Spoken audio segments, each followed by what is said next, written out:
Hello, I'm Leo. I'm a Brazilian living in Texas. Living in a different country is always interesting.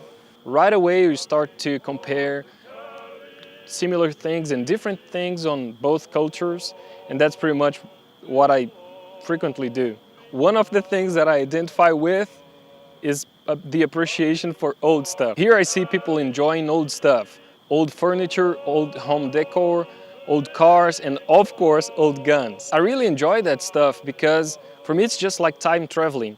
I remember like a couple of years ago, I was just hanging out with my family on a Saturday, probably evening, something like that, and we went to a mall, and inside that mall, I saw a bunch of booths and people were selling old stuff. So I saw old cards, I saw old coins, and when I saw those coins, I kind of, I was checking them and looking at them, and then I realized one of them was very specific, and that kind of caught my attention. I saw a date there, and that date particularly, for me, meant something very unique.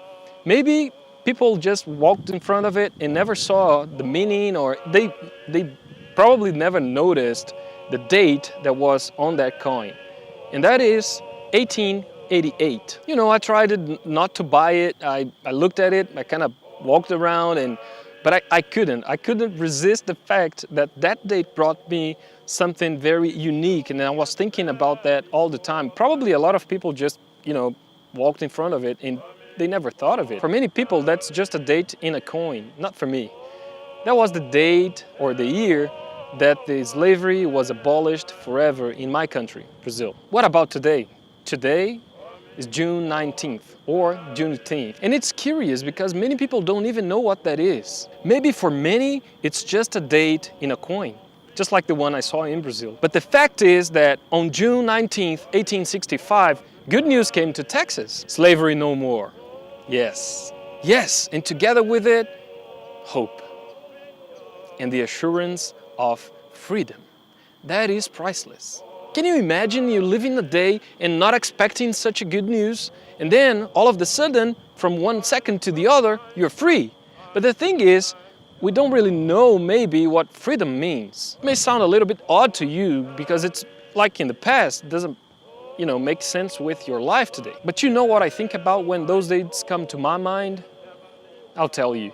It's impressive to me when I see men and women of God throughout history committing themselves to change this world. I can think of many of those out there throughout history, but one in particular, William Wilberforce, an Englishman, member of Parliament, made a big change. I even dare to believe that he fully knew everything was going to happen in the next coming years. Together with some friends, he started fighting for the abolition of slavery. So then soon they had a bill running in the parliament for vote. And now what they could see was people trying to make a difference in this world. So in 1833, the Abolition Act came to this world, changing forever how this world would be like. Yes, it all started with a young man dreaming of a better world, but it didn't stop there. What I'm telling you is that man ignited something in this world, a cry for justice. So that was 1833.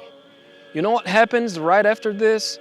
The world starts to change. So 1865, June 19th, there came the news.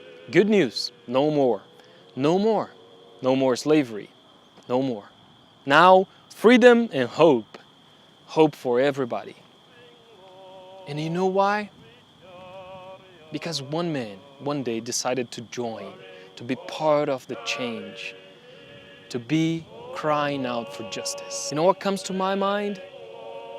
Matthew chapter 5, verse 6. Blessed are those who hunger and thirst for justice, for they will be satisfied.